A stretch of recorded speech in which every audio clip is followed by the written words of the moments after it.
Welcome to the New Dawn podcast. And on today's episode, I am interviewing Sandra Sparrowhawk. Sandra, welcome. I am so happy that you're here with me today to talk about this topic. Please introduce yourself and say a little bit about what you do for the listeners. Right. And thank you very much for inviting me, Dawn. It's always lovely to share my mission of what I'm about. Basically, I am a colour and style coach. So I started out life training in colour and how to advise ladies which colours best flatter their skin tone. And I did the style, how to style your body shape. And I sat with that for a little while, and then I went back and I learnt wardrobe audit and how to take a client personal shopping. But since then, things have evolved slightly because I just love colour and love explaining why colour makes you look and feel fantastic. And so I decided to go and do a colour therapy workshop to find out whether it really was true that wearing different colours made you feel different. Because I always knew that if I wore all grey, it made me feel all grey. And my God, it blew me away. Yes, colour is just so important for your well-being, as well as how you look in the various colours. So I don't do so much on the wardrobe audit and the personal shopping anymore, because personal shopping's really more of an online thing now, and I'm really a people person and like to be one-to-one. So yeah, it's the colour that lights me up. When you and I met at a networking event, and I was so attracted to how you show up and the colors that you wear, and especially because colors for me play such an important part of my life, and I'm visually very stimulated or understimulated. Like, it can really shift my mood depending on what kind of colors are that I see. So like, even like sunlight, or when it's gray or when it's sunny, that seems to affect me a lot. And my whole house is extremely colorful, as you can see. Like, I like a lot of color too. So this topic was, when you and I have been talking about it, has been something that's really drawn me towards finding more. So what did you find out about in your therapy studies about color and the impact that it has? Well, at the time, I was going through a very difficult family trauma. And she was obviously very intuitive and picked up on this. And she said to me, well, green is your colour. You should be wearing green. And I said, I don't have anything green. So she, well, do you like green? And I said, well, I don't dislike it, but I tend to wear the quite vibrant colours because they make me feel better. So I went and bought a green jumper, because green is the heart chakra. I bought the green jumper, and I never forget, I went to the Ideal Home exhibition, and when I could have been shopping anywhere, and you catch a glimpse of yourself in the mirror, and I thought, oh, that looks nice. And so then I realized that, yeah, I've really got to home into this and learn about why that made me feel good. Now, she said to me, your body is calling for you to wear that color. And did that resonate with you? Yes, it did, because I'd been going through this major trauma with my son. And also she said, the other color you should wear is pink. I said, I never wear pink. She said, heart chakra again. So I went and bought some pink underwear. Oh, nice. I like it. You don't very often see me in pink, although I have got some pink things. It's difficult to find a warm pink. So I put it on the inside. Right, that makes sense. I like that. Does that mean we're going to have now just a whole range of people wearing green and pink, do you think? No, I don't think so, because it's not, well, yeah, you see, there's warm pink and there's cool pink. So, and everything in between. So yeah, no.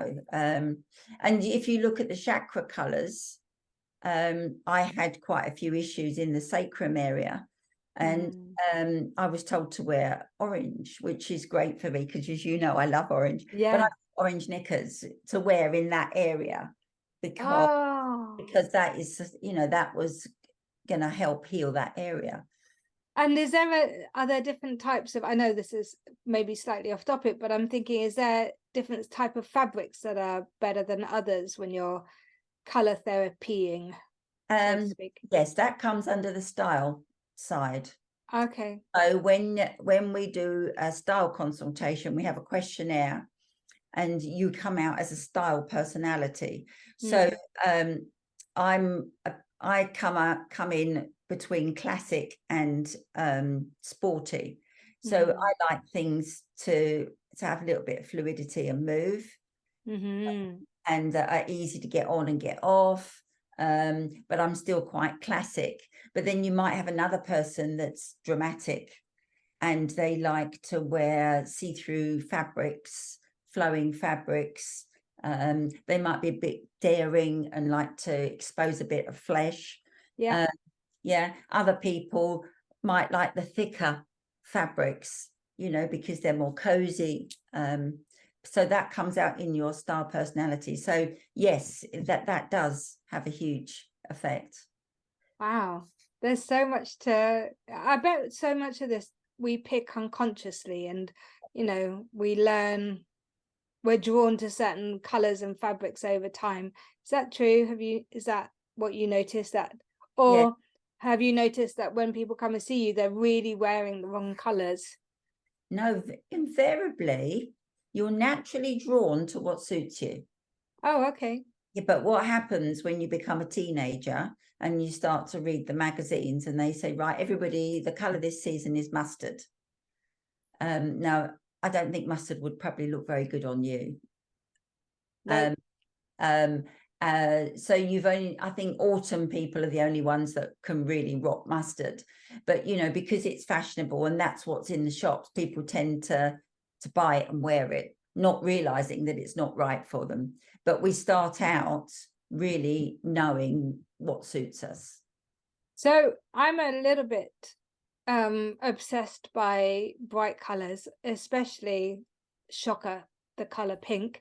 And it's not the pink that's what I'm drawn to, it's the vibrancy. And I find that in terms of my skin tone, there's a certain type of pink that I'm really drawn to, as you can probably see with the blanket behind me. Is that a warm pink, or is that what kind of pink would you say that That's probably a cool pink. Oh, is it like a more blue? Yeah. So the cool colors have a blue undertone, and the warm colors have a yellow undertone. Oh, okay. So when you're shopping, the first thing we do in a color consultation is to find out whether you've got a warm or a cool skin tone. Okay. And then we find out what level of color you like to wear. Because in the cool palette, you've got winter and summer. So you've got the really bright jewel colors on one side, and on the other side, you've got the powder pink, powder blue, and the soft muted colors. And although if you were cool, you could probably wear both. They're either going to just see you and not the clothes if it's too bright, or you're going to disappear if we put you in the paler colors. So it's a question of finding, it's like a dimmer switch, if you like, going from winter to summer. And where do we stop? Oh, I see. So if somebody is, because a lot, if not all of the work that I do is to do with emotions and healing emotions, working with emotions, desires, relationships and things like that.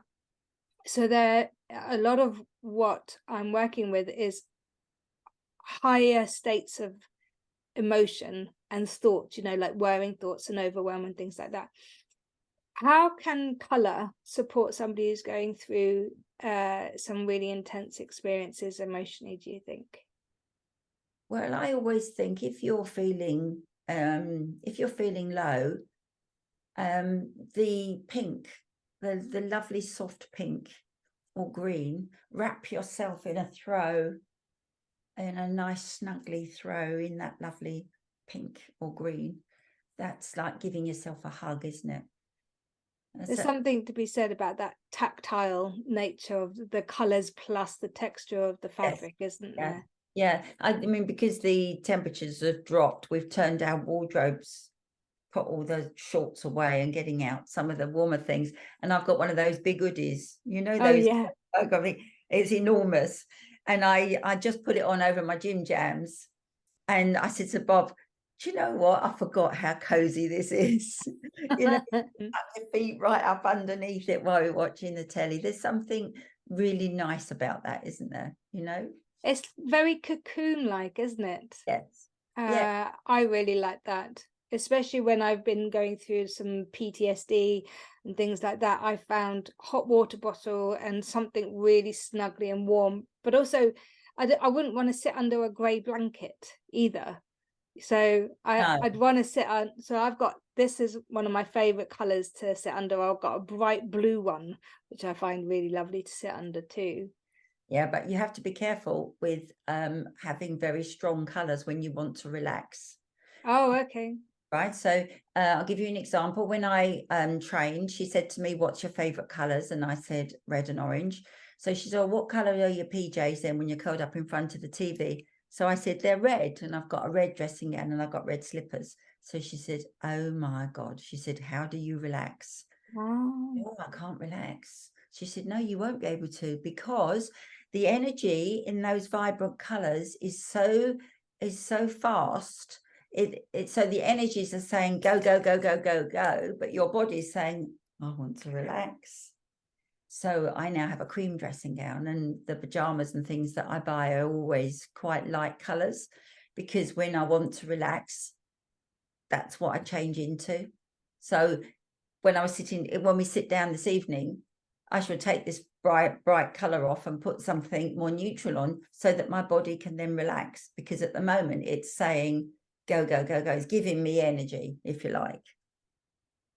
You know, I've never thought of that. That's kind of blown my mind actually, and makes so much sense. And I was thinking, for many of us really sensitives, you know, I would class myself as a highly sensitive person who's very sensitive to, like I said earlier, light and dark and colors and texture and that comfort feel. I never thought about color affecting like my wind down towards sleep and how I felt. And So this woman gets off a long haul flight in a bright red tracksuit, complaining that she couldn't sleep on the flight. And oh really? I thought, oh God, my God, I didn't go and say anything to her, but you know, it makes me laugh when people get on these long haul flights and they've got all these bright colors on, and then they're expecting to have a you know, relax and enjoy the flight. Yeah. That's fascinating. What would you say to somebody who traditionally wears quite or has worn a lot of black or grey in their life, and they're ready, maybe they're ready to stand out a little bit more or want a bit of a change? Um, is there anything that they can do to start incorporating color? And is this something you come across a lot? Come People across just wearing. Yes, so much. It's particularly the younger girls. They wear all black. Well, black, for a start off, is a very negative color, and it's a very authoritative color. So if you think of policemen, prison officers, people that have got high-powered jobs, and are in a position of authority, wear black. So if you wear black, sometimes people will be off-put by that and will take time to take a step back, because they're thinking you're a person of authority. So for a start off, that's one reason why I wouldn't wear black. There are 4 seasons. There's only one season that can wear black officially, and that is winter. Right. But as you get older, wearing black next to your face can be quite, it can make you look drawn and pick up all your wrinkles and all that sort of stuff. If I ask ladies why they wear black, I normally get one of a few answers. Well, I don't know what suits me. So a little black dress, you can always get away with. Yeah, grass. Or that's slimming. Mm-hmm. You know, I'm big around the middle or whatever, so it's slimming. Or I don't want to stand out. I want to blend in. They're the sort of like 3 stock Yeah. answers Yeah. that I tend to get. I mean, I had the unfortunate situation of having to go to quite a few funerals. I've done 3 so far this year, and there have been older people.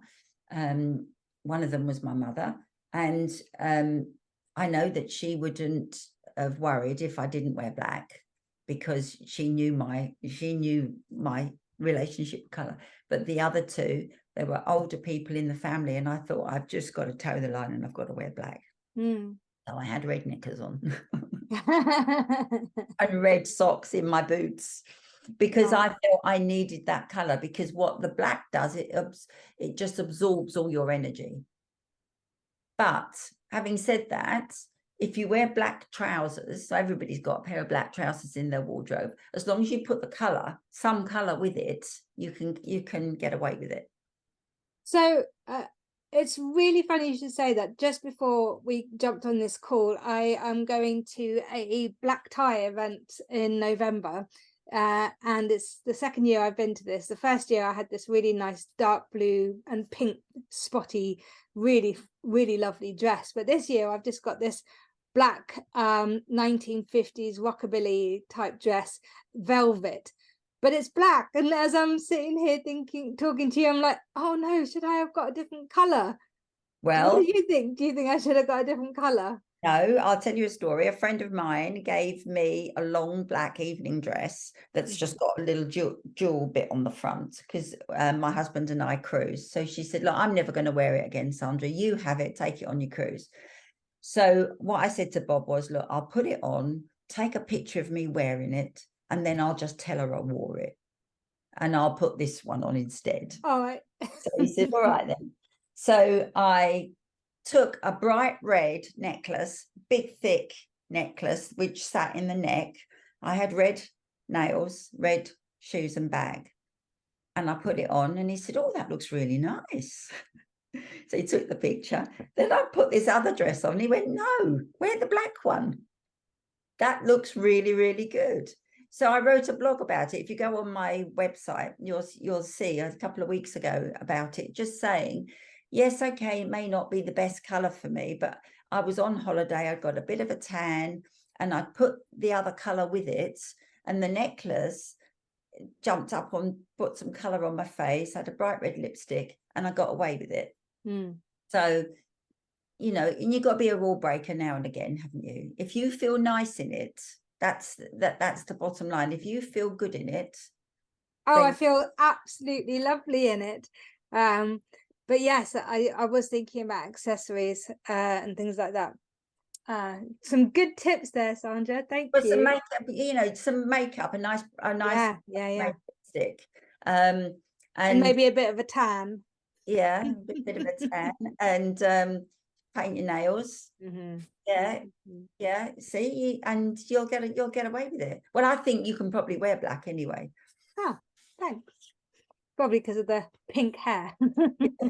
Yeah. So when we're not feeling great, I know when I'm not feeling great, I do have a tendency to want to wear black. And probably like black eye, you know, my more goth side or my more rock side comes out. And you know, there is a presence to that experience. And I like what you were saying about having the underwear and you know, to make it feel like, you know, there's still a nod to color, a nod to a different experience. But if you're feeling really low, or maybe you're having a feel fat day, or you know, something like that, apart from doing it on the underneath clothes, is there anything else that somebody can do to help? Not only, like, point one is some to help their mental health, but the other one is, can they do anything to, because black's not always the most slimming, and but to make them feel good and not always have to resort to wearing black. Yes, well, any dark color would be a substitute for black in terms of your trousers or your skirt that you're wearing. So you could wear a burgundy, you could wear a forest green, you could wear brown. You know, there are lots of other dark colors that would do exactly the same as black, but they're not quite so energy sapping. But if I get, I mean, I suffer from the old sad syndrome. I've got one of those lights that I sit under. I hate January and February. Me too. So what I do is I get up and I think, oh, God, it's all grey out there. And I wear a bright coloured top sweatshirt. I've got a lovely bright yellow sweatshirt, and it reminds me of the sun. And I put that on. Oh, I love that. I Uh, love that. I was just thinking outside my kitchen window I've got the back end of my shed, and I put a sunshine, like a plastic sunshine and clouds onto it, so it's always a sunny day outside my kitchen window. It's the same idea, isn't it? But yeah, it with is. yellow. Yeah, look, we've all got our own favourite colours that we like. So yours probably won't be yellow, but whatever it is, it for you probably a really nice bright pink sweatshirt, because that's going to lift your mood. Now, I don't know how true this is, but what she said to me was that they painted the inside of jail cells of people that were really quite nasty people, aggressive. They painted them powder pink, and they noticed that it calmed them down. I used to have a bright red wall in my house when it was all the rage to have red inside your house, and it felt aggressive. Now I've got this color in my living room on both walls, and when you're in here it feels so calm and relaxing. Oh, you've been in my living room, so you know. Yeah, so yeah, the color works exactly the same in your house. Yeah, that's amazing, isn't it? Because if you paint everything really bright colors and then you want to sit down and relax in that room, you're not going to be able to.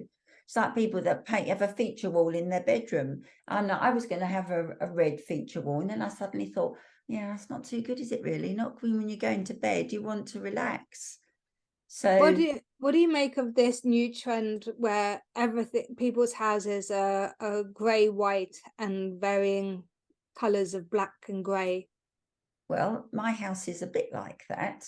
I've got the color on the wall is sort of like it's a white, but it's got like a grey tint to it, and I've got a grey sofa, but I put all the colour in the throws and the cushions and that sort of thing, to give it the warmth. And as it flows into the kitchen, I've got very light grey cupboards, but all the accessories are orange, so that when I get fed up with orange, I can change them to blue, or I haven't got to keep redecorating your house.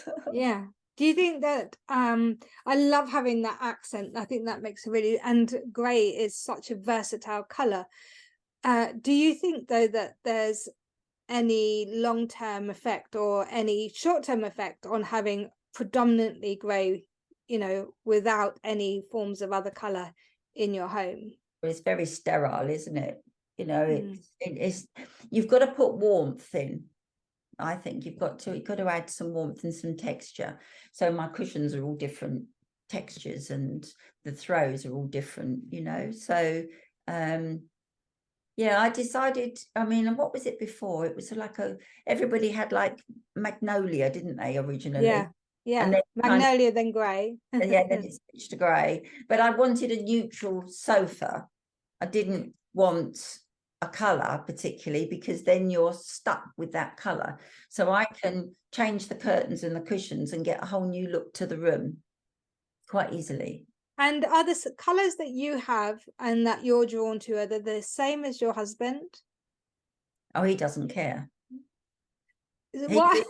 He's really not bothered. Oh, you do what you like. So it's funny you should say that, because when I'm at my partner Ben's house, he'll quite happily sit on the sofa with the overhead light on. And I'm like, I can't sit here like this. It feels really violent to my eyes. Like I just want to have a couple of low-level soft lighting and a blanket, and he's quite happy with this, like what feels to me like a sterile light from above. And he's really happy, like not bothered by it at all. Is that a No, bit like what it's like at your house as yeah, well? yeah. I've got two friends whose husbands have an active role in what they buy, furniture wise, color wise, how they decorate the house. But I don't have that. He says, well, it always looks nice, whatever you do. So whatever you fancy, you know. So he's And very, what happens, do you think, if color is so important in your home and, you know, in your surroundings, and yet both of you have different color ideas? Can you find a middle ground? yes, because he's got a cool skin tone and I've got a warm. So the clothes that I would pick out for him are very different colors to what I would wear. Sometimes he overrules me and says, well, I like it and I'm buying it. So, okay, fine. But because I don't, yeah, I think in your home, as long as you've got some rooms where you can go and relax, whether you've got a cool light color or a warm light color, it doesn't really matter. It's just the intensity of the color, if you see what I mean. So, Oh, okay. yeah, So so not having bright colors in your bedroom is really key. yeah, no, I mean, that would be awful because you'd be arguing and yeah, you wouldn't be able to relax either. But they say that in terms of sensuality, you know, and sexuality, that bringing red and vibrancy like that into your bedroom can actually help with like your sex life and things like that. How do you know how those two things go together? I know we didn't I know we didn't say we were going to talk about this, but I was Well, I think that you could have those in perhaps what you're wearing. I like it. Okay. So if you wanted to feel sexy, you could have red sexy underwear or whatever. But you know, that room is going to be used for that and also to sleep. So you're going to sleep in it predominantly, aren't you? So perhaps you could bring those bits of color into the room at that particular time. So what about having like a dark blue wall in the bedroom? Is that a good idea? Or like dark colors in the bedroom? Is that soothing, comforting, No, relaxing? I think you're better off going for the softer colors. I mean, it Mm. doesn't have to be beige, you know, it could be what color you've got behind you. It could be a nice pink or a peach or blue or whatever, but not bright, vibrant colors. Put those colors in your towels and your throws and your cushions that you throw around on the bed. I love it. So, Sandra, are there any suggestions that you've got to help with somebody when they're feeling, especially SAD through the winter? Have you got any tips and suggestions on helping mental health with color through that time, apart from the yellow, like a Well, bright? yeah, just wear it, just wear the color, just wear color because it does lift your mood, definitely does. But once you know which colors are right for you, then you know which shade of that color of those colors to wear. But just wrap yourself in color because it is just so uplifting. And if you don't, you can just try it. You know, if you're listening to this and you think, oh, this woman's a bit of a crackpot, you know, telling everybody they've got to go. Probably not, no. But just try it and see how you feel. I worked in the city for many years and I had a grey skirt suit and a black skirt suit. And I had a selection of cream and white and neutral coloured blouses. I worked in the city and I was recruiting for big banks. And that's what I wore. And it was in the 80s, shoulder pads. I didn't know any different. I was just conforming because that was what people did those in those days. But I didn't understand why I didn't really feel very nice until I Right. started learning about colour. Yes, you can have a grey suit, but put a colourful something underneath it. How much of a difference has color made to you then, Sandra? Oh, it's made huge amounts. Yeah, particularly in January and February. As I say, I've got a sad lamp, which I invested in this year. And so when I'm sitting at my computer, I put that on for half an hour, and that helps. Mm. So it's an attitude of mind, isn't it? You know, if I tell myself, well, look, January and February are coming up and I'm going to feel like shit, I will, won't I? So, Yeah. you know, you've got to get the mindset right as well. I know. I said this to you before the call, but I've been away for a few days, and so now Fred is feeling very, very like he wants me to be his blanket. When you see animals, that's another thing, isn't it? Animals are so good for relieving stress. Mm. And as you know, I take my little doggy into schools and the children read to her. Yes. And I just, yeah, if I'm stressed, she comes and sits next to me and I stroke her, and that calms everything down, doesn't it? Look, he's I itching for love, that I cat. know he loves my client calls as well. When there's somebody who really is needing some attention, he'll just come and kind of put his head in the frame of the picture. Yeah. Uh, that's always, but he's a lovely looking cat, aren't you? Oh, he knows you're talking about him. Yeah.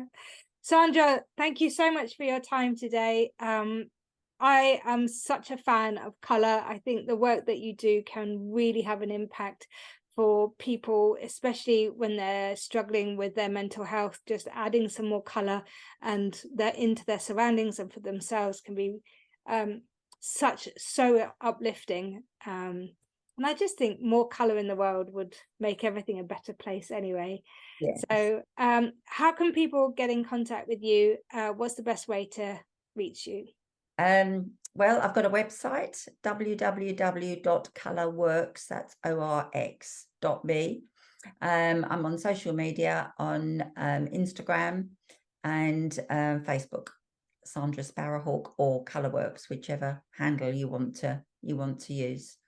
Perfect. I will put your links in the show notes anyway. But Sandra, thank you so much for your time. You are literally a ray of sunshine every time that I meet you. And I always look at you and you're just shining in the room and very inspiring. So thank you for all that you do and all the color that you spread.